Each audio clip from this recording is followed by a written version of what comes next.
أعوذ بالله من الشيطان الرجيم. بسم الله الرحمن الرحيم. أما يتساءلون عن النبأ العظيم الذي هم فيه مختلفون كلا سيعلمون ثم كلا سيعلمون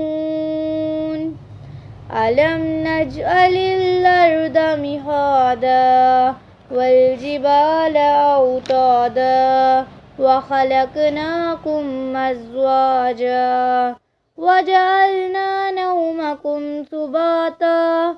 وجعلنا الليل لباسا وجعلنا النهار معاشا وبنينا فوقكم سبعا شدادا وجعلنا سراجا وهاجا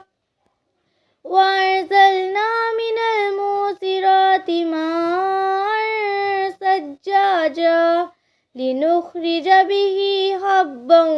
ونباتا وجنات ألفافا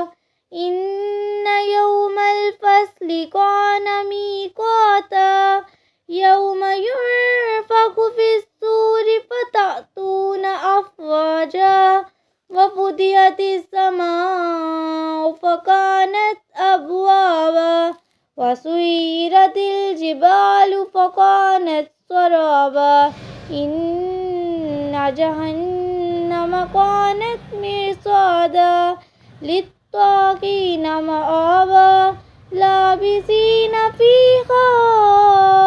أحقابا لا يذوقون فيها بردا ولا شرابا إلا حميما وغساقا جزاء وفاقا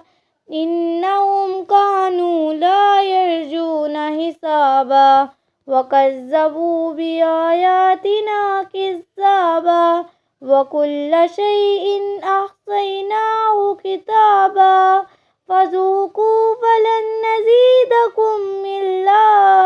عذابا إن للمتقين مفازا حدائق وأعنابا وكواعب أترابا وكأسا دهاقا لا يسمعون فيها لغوا ولا كذابا جزاء من ربك عطاء حسابا رب السماوات والأرض وما بينهما الرحمن لا يملكون منه خطابا يوم يقوم الروح والملائكة صفا لا يتكلمون إلا من أذن له الرحمن وقال صوابا ذلك اليوم الحق فمن شاء اتخذ إلى ربه مآبا إنا أنذرناكم عذابا قريبا يوم ينظر المرء ما قدمت يداه ويقول الكافر يا ليتني كنت ترابا صدق الله العظيم.